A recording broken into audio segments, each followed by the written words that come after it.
Assalamualaikum warahmatullahi wabarakatuh. Perkenalkan, saya Deltawati Istiratna Ningtyas MPD, dosen program studi pendidikan fisika, jurusan pendidikan MIPA, Fakultas Keguruan dan Ilmu Pendidikan Universitas Tadulako. Saat ini saya sedang mengikuti proses sertifikasi dosen gelombang 1 tahun 2025 yang diselenggarakan oleh Kementerian Pendidikan Tinggi, Sains dan Teknologi. Video ini merupakan bentuk pernyataan diri dosen pada unjuk kerja Tridharma Perguruan Tinggi atau PDD UKTPT bidang pengajaran. Salah satu mata kuliah yang saya ampu adalah Fisika Dasar 1 yang merupakan mata kuliah pada semester ganjil tahun ajaran 2024-2025. Dalam kurikulum program studi pendidikan fisika Universitas Tadulako, mata kuliah Fisika Dasar 1 merupakan mata kuliah wajib yang diberikan kepada mahasiswa S1 program studi pendidikan fisika yang berada pada semester 1 dengan bobot 3 SKS. Adapun fokus mata kuliah ini adalah mengkaji tentang mekanika klasik, kinematika, dinamika, usaha dan energi, suhu dan kalor. Aspek penting yang harus menjadi perhatian adalah penguasaan konsep fisika. Pembahasan ditekankan pada konsep dasar dan aplikasinya. Penguasaan terhadap konsep dalam mata kuliah ini akan mendukung penguasaan terhadap konsep-konsep fisika lanjut. Adapun capaian pembelajaran lulusan CPL Fisika Dasar 1 adalah CPL 1, menunjukkan sikap religius, semangat kebangsaan, menjunjung tinggi nilai kemanusiaan, serta bertanggung jawab dalam kehidupan sehari-hari dan profesi dengan sikap pembelajar sepanjang hayat. CPL 2, menguasai konsep teoritis fisika klasik dan modern. CPL 6, mampu menggunakan TIK untuk pengembangan diri dan pembelajaran fisika yang inovatif. Sedangkan capaian pembelajaran mata kuliah yang diharapkan yaitu CPNK 1, mahasiswa mampu menunjukkan sikap bertanggung jawab dan pembelajar sepanjang hayat dalam mempelajari serta menerapkan konsep fisika dasar dalam pemecahan masalah.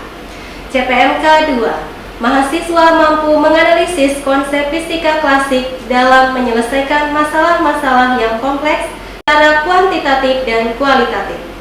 CPMK 3, mahasiswa mampu menggunakan teknologi informasi dan komunikasi termasuk kecerdasan buatan untuk menyelesaikan dan membandingkan masalah fisika secara inovatif. Adapun materi pembelajaran pada mata kuliah Fisika Dasar 1 meliputi 1. Gerak lurus beraturan. 2. Gerak lurus berubah beraturan. 3. Gerak vertikal. 4. Gerak parabola. 5. Hukum Newton tentang gerak. 6. Usaha dan energi. 7. Gerak melingkar. 8. Dinamika gerak rotasi. 9. Keseimbangan benda tegar. 10. Fluida statis. 11. Fluida dinamis. 12. Suhu dan kalor. Adapun dalam video ini saya akan menampilkan cuplikan proses perkuliahan pada materi pembelajaran 4, gerak parabola. Proses pembelajaran menggunakan pendekatan DIA, yaitu Delivery, Interaction, dan Assessment. Pada delivery, dilakukan apersepsi dengan cara menghubungkan pengetahuan dan pengalaman mahasiswa serta materi yang dipelajari sebelumnya dengan materi gerak parabola. Selanjutnya, penyampaian tujuan pembelajaran. Kemudian saya menjelaskan materi dengan menggunakan beberapa referensi dan media pembelajaran yang mendukung, yaitu buku Fisika Dasar, modul pembelajaran, slide PowerPoint untuk mengefektifkan penyampaian materi, video relevan untuk menampilkan fenomena nyata. Software tracker digunakan untuk menganalisis gerak benda. Laboratorium virtual PET agar mahasiswa dapat melakukan penyelidikan untuk membangun pemahaman konsep fisika, melatih keterampilan dan sikap ilmiah. Lembar kegiatan mahasiswa yang digunakan untuk membantu mahasiswa melakukan kegiatan eksperimen virtual. Google Form untuk mengumpulkan tugas mahasiswa secara online. AI, ChatGPT, untuk membangun pemikiran kritis dengan membandingkan hasil pengerjaan soal secara manual dengan hasil pengerjaan dari ChatGPT. Selain itu, juga memberikan soal sehingga mahasiswa dapat berlatih menerapkan konsep gerak parabola dalam pemecahan masalah. Pada interaction, saya mengkondisikan mahasiswa melakukan eksperimen virtual secara kelompok. Mahasiswa saling berkolaborasi dalam kelompok untuk mengumpulkan data, berdiskusi, menganalisis data, dan membuat kesimpulan. Saat melaksanakan proses ini, saya berperan sebagai fasilitator yang aktif membimbing. Sedangkan asesmen mata kuliah Fisika Dasar 1 mencakup case method dengan bobot 30%, proyek dengan bobot 20%, partisipasi dengan bobot 10%, UTS dengan bobot 20%, UAS dengan bobot 20%. Selamat menyaksikan cuplikan perkuliahan Fisika Dasar 1. Assalamualaikum warahmatullahi wabarakatuh. Selamat pagi semuanya. Salam sejahtera untuk kita semua. Om Swastiastu, Namo Buddhaya, salam kebajikan rahayu. Adik-adik, bagaimana kabarnya hari ini? Alhamdulillah. Ya. Ada yang tidak masuk? Baik. Sebelum kita mulai waktu perkuliahan hari ini, alangkah baiknya kita berdoa ya. Mari kita berdoa berdasarkan agama yang kita masing-masing berdoa.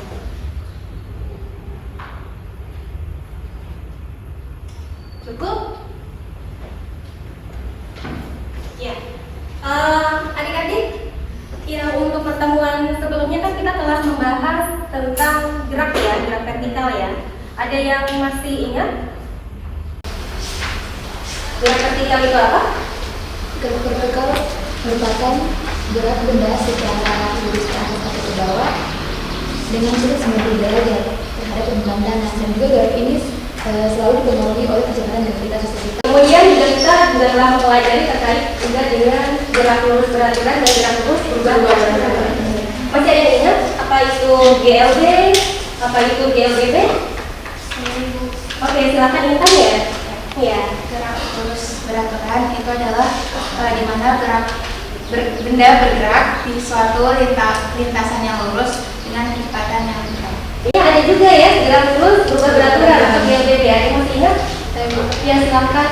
Jadi kalau GLBB atau gerak lurus berubah beraturan itu gerak dalam lintasan lurus di mana kecepatannya berubah tapi percepatannya tetap. Oke, ya. Dalam kehidupan sehari-hari ada nggak ya gerak benda tapi lintasannya itu tidak lurus? Pernah main ini basket? Pernah main basket kan? This jumper is efficient and repeatable. This floor is Tadi udah dilihat ya lintasannya bagaimana? Melengkung kan? Nah, melengkung. Berarti kan dia tidak lurus ya? Nah, melengkung di sini itu ada lintasannya yaitu adalah parabola. Nah, hari ini kita akan mempelajari terkait dengan gerak parabola.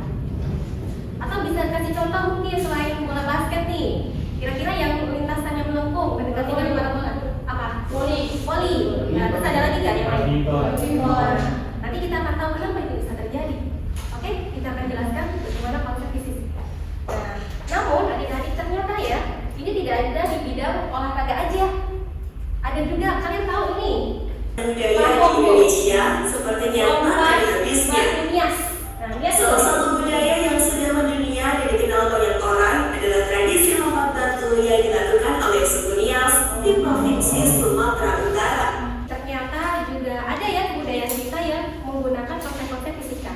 Bayangkan tuh tadi berapa? 2 meter ya? 2 meter. Berarti kan harus jelas nih, berapa ya tolakannya? Jangan sampai nanti bentur itu batunya. Ya kan? Nah, itu juga menggunakan gerak parabola. Ada lagi yang lebih ekstrim.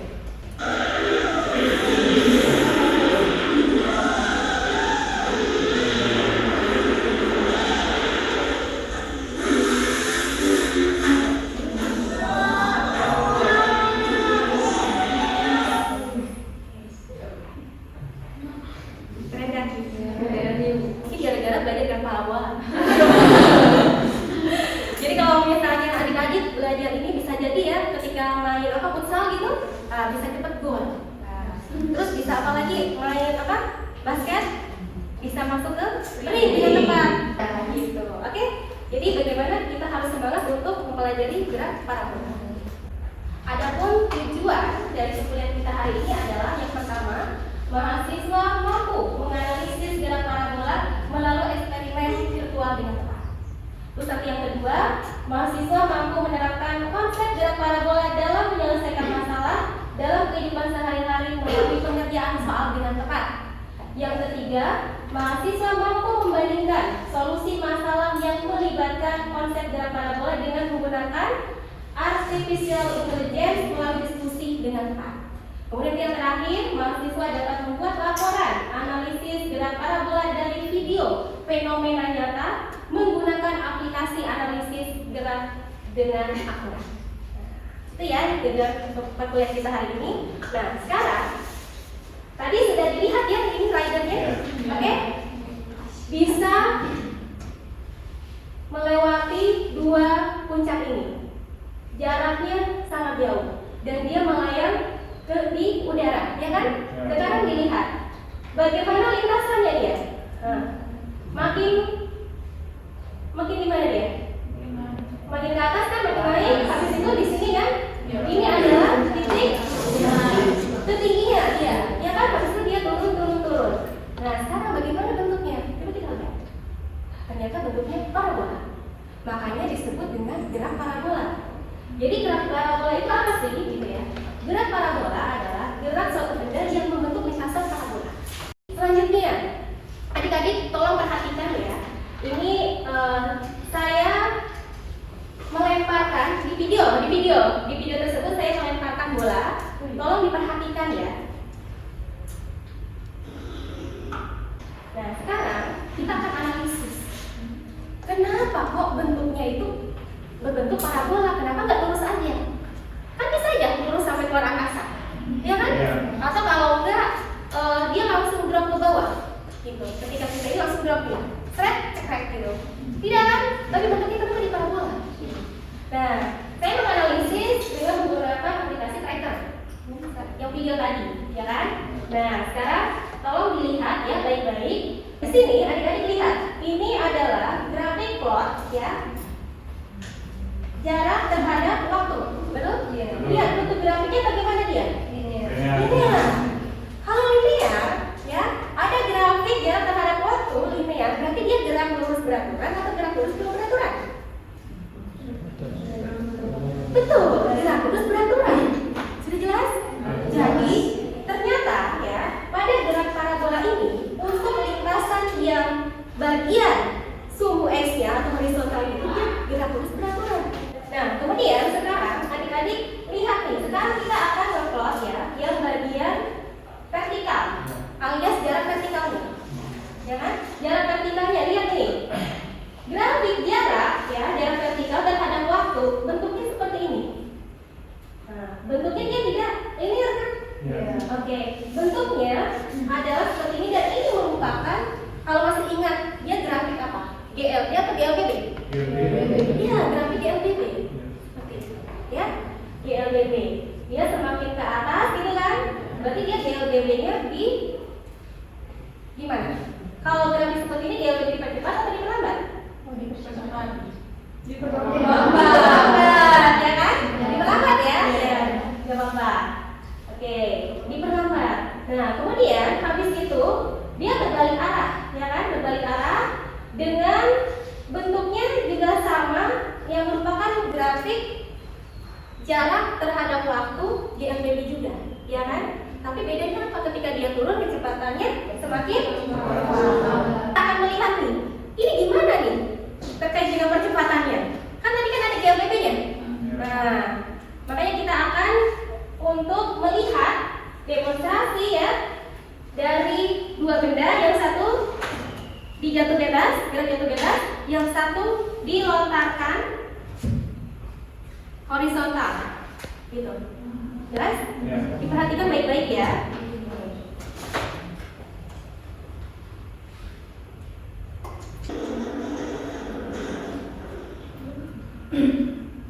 Bolanya sama ya, Mas Hani. Oke? Sudah? Oke, kita ulang ya, biar jelas ya.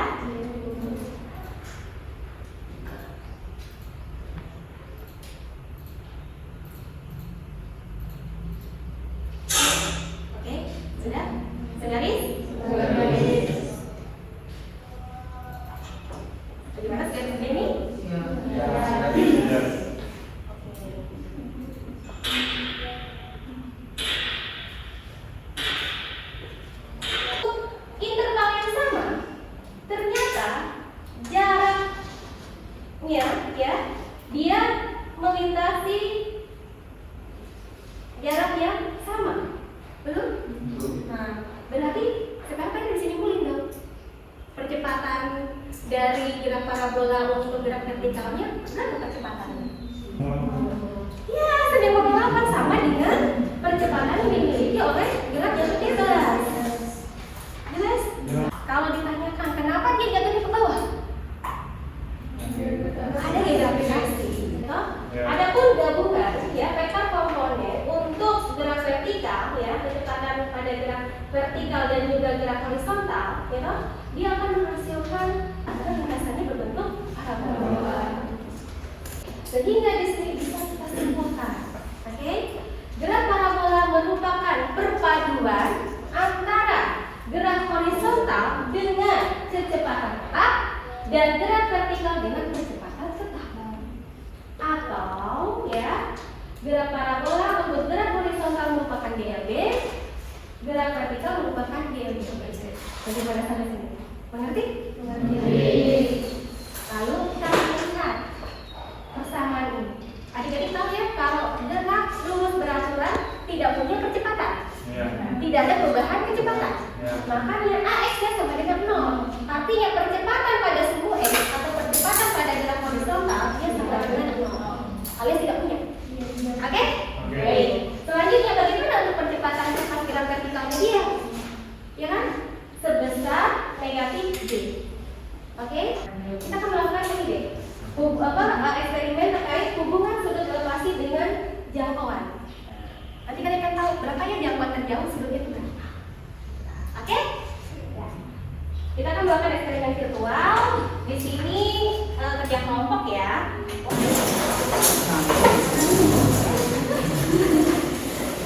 Waktu pengerjaannya cukup ya 20 menit? Boleh. Nah, nanti bagi kalian ngapain sih? Gitu ya. Menentukan besar sudut elevasi untuk mencapai jangkauan horizontal maksimum pada gerak parabola. Oke? Kemudian yang kedua menentukan pasangan sudut yang menghasilkan jangkauan horizontal yang sama pada gerak parabola. Ya. Boleh pakai laptop sepertinya, biar lebih besar daripada HP kan?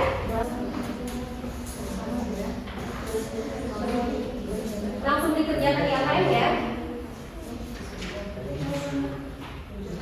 Nanti kalau sudah selesai, difoto LKN-nya, di scan atau difoto, dimasukkan ke link yang saya kirim di grup WA.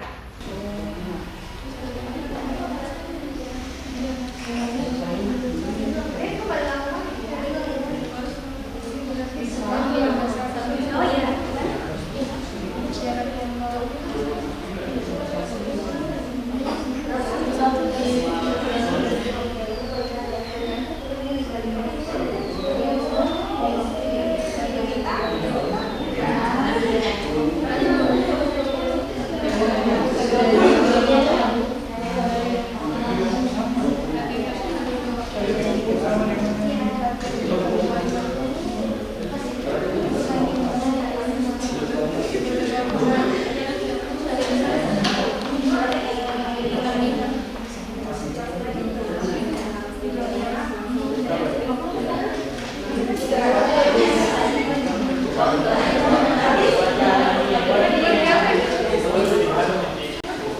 Bagaimana adik-adik sudah dibuka semua? Sudah cek ya? Oh iya, sudah. Oke, kita kelompok ya, sudah dikumpulkan semua. Baik, untuk yang mau maju kelompok 2. Oke, boleh ya, kelompok 2 ya. Saya buka dulu filenya ya. Oh ya, Langsung saja pada bagian hasil pengamatan. Nah, pada jarak jangkauan horizontal atau X kita mendapatkan atau memperoleh data sebesar untuk 25 derajat sebesar 17,6 meter dan untuk sudut 65 derajat sebesar 17,6 meter. Untuk grafik hasil analisis diperoleh bisa kita lihat di sini untuk sumbu X untuk bagian sudut elevasi dan untuk sumbu Y untuk jarak jangkauan horizontal. Untuk besar sudut elevasi yang menghasilkan jangkauan jarak horizontal terbesar atau maksimum itu berada pada sudut 45 derajat. Lihat untuk sudut elevasi yang sama itu yang apabila dijumlahkan secara keseluruhan derajat. Nanti kelompok 2 yang telah mempresentasikannya, silakan untuk kembali ke tempat duduk ya. Nah, sebagai pembaca ya, perlu satu lagi ya, yang maju ya. Oke? Mau kelompok berapa? Kelompok 1, oke. Selanjutnya, pasangan sudut elevasi yang menghasilkan jangkauan horizontal yang sama, yaitu ada 4 pasangan sudut. Yang pertama, pasangan sudut 25 derajat dan 65 derajat dengan jarak jangkauan horizontalnya 17,5 meter. Adik-adik, kita kan telah mengetahui ya berdasarkan hasil dari eksperimen tadi bahwasanya untuk sudut elevasi agar menghasilkan jangkauan terjauh pada gerak parabola itu sudutnya 45 derajat. Kemudian pasangan sudut elevasi untuk menghasilkan jangkauan yang sama pada gerak parabola itu jumlahannya adalah 90 derajat. Bagaimana, sudah mengerti semuanya? Baik. Selanjutnya mungkin ada yang mau ditanyakan sebelum kita lanjut ke materi berikutnya? Saya pun Oke, silakan. izin bertanya Ibu. Jadi tadi diperoleh pasangan sudut elevasi yang menghasilkan jangkauan horizontal yang sama. Jangkauan horizontalnya kan sama Ibu, tapi sudutnya itu beda. Ya. Apakah waktu yang dibutuhkan itu beda ataukah sama Bu? Padahal jarak horizontalnya itu sama. Ya, pertanyaan Aulia bagus ya. Kira-kira? Beda. Beda atau sama? Ada yang beda dan sama kan? Nah, oke. Jadi beda, tidak sama. Ya, kenapa? Karena ketika sudut elevasinya lebih besar, maka benda itu akan naik lebih tinggi. Nah, kemudian kan kalau naik lebih tinggi, waktu turunnya dia lebih lama. Nah, sehingga waktunya itu lebih lama dibandingkan dengan yang sudutnya yang lebih kecil sudut elevasinya. Tapi tetap saja ketika jatuh dia pada jarak jangkauan horizontal yang sama. Bagaimana, sudah jelas? Jadi sekarang kita lihat ya, di ini adalah analisis vektor gerak parabola. Ya, ketika ini adalah kecepatan awalnya itu adalah V0, kita proyeksikan terhadap sumbu X menjadi VOX, kemudian terhadap sumbu Y jadi VOY. Kemudian untuk P-nya sama dengan 0 ketika titik tertinggi. Sampai sini jelas? Kalau sudah jelas, ini adalah persamaan yang digunakan pada gerak parabola.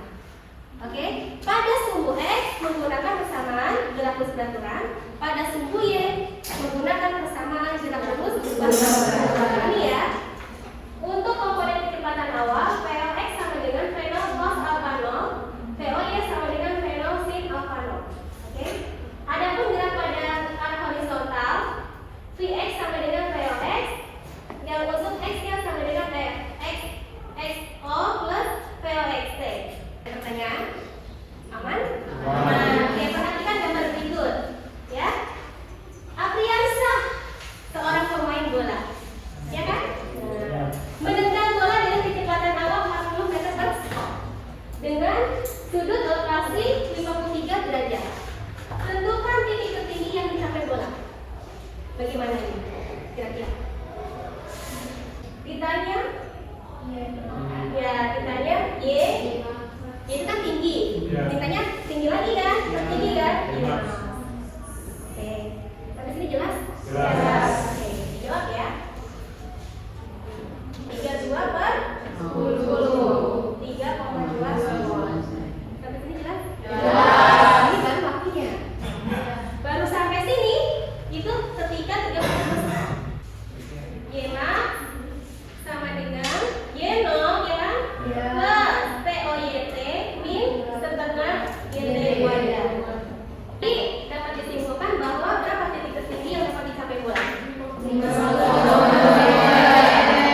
Pertanyaan jelas? Jelas. Selanjutnya adik-adik yang mengerjakan. Seorang pemain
kalian bikin prompt untuk mengerjakan soal ini menggunakan silakan.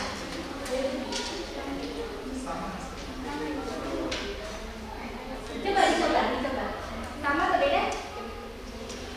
Ada yang sama, yang beda ya? Iya, beda. Oke, yang sama berapa? 10 meter 10 meter per sekon. Oke, yang beda berapa? 9,8 ya? 9,8 berapa? 87. Oke. Sekarang dilihat, adik-adik pakai G-nya berapa? 9,8. 9,8. Sedangkan Rika pakai yang berapa tadi? 10. Saya sudah bisa menilai bahwasannya yang diberikan oleh ChatGPT itu yang benar sesuai dengan hitungan kalian. Oke? Oke? Jadi ada tugas proyek yang harus adik-adik laksanakan secara kelompok ya. Jadi menganalisis gerak parabola dalam kegiatan olahraga. Terserah suka olahraga apa, tapi pemainnya siapa? Panggil orangnya ya, orang satu kelompok, kemudian direkam kegiatan olahraganya. Bukan olahraga yang ada di YouTube, tapi olahraganya adik-adik. Oke? Yang membentuk lintasan gerak parabola bendanya. Oke? Kemudian analisis menggunakan software tracker. Lalu diskusikan ya hasilnya di kelompok itu, buat laporan. Kesimpulan untuk perkuliahan kita hari ini bahwa gerak parabola itu merupakan gerak suatu benda yang bentuk lintasannya parabola, yang merupakan hasil perpaduan gerak antara gerak lurus berada dan gerak berada. Pada arah horizontal dia merupakan gerak lurus berada, sedangkan pada arah vertikal gerak lurus berada. Kemudian untuk minggu depan kita masuk ke materi baru, yaitu hukum Newton tentang gerak. Oke? Saya kira hari ini cukup sekian. Namun jangan lupa ya, tadi bagaimana gaya gravitasi menarik kita ke bawah, betul? Tapi yang namanya ilmu pengetahuan dan keterampilan akan membawa kita ke atas. Jadi semangat ya untuk belajarnya perdalam.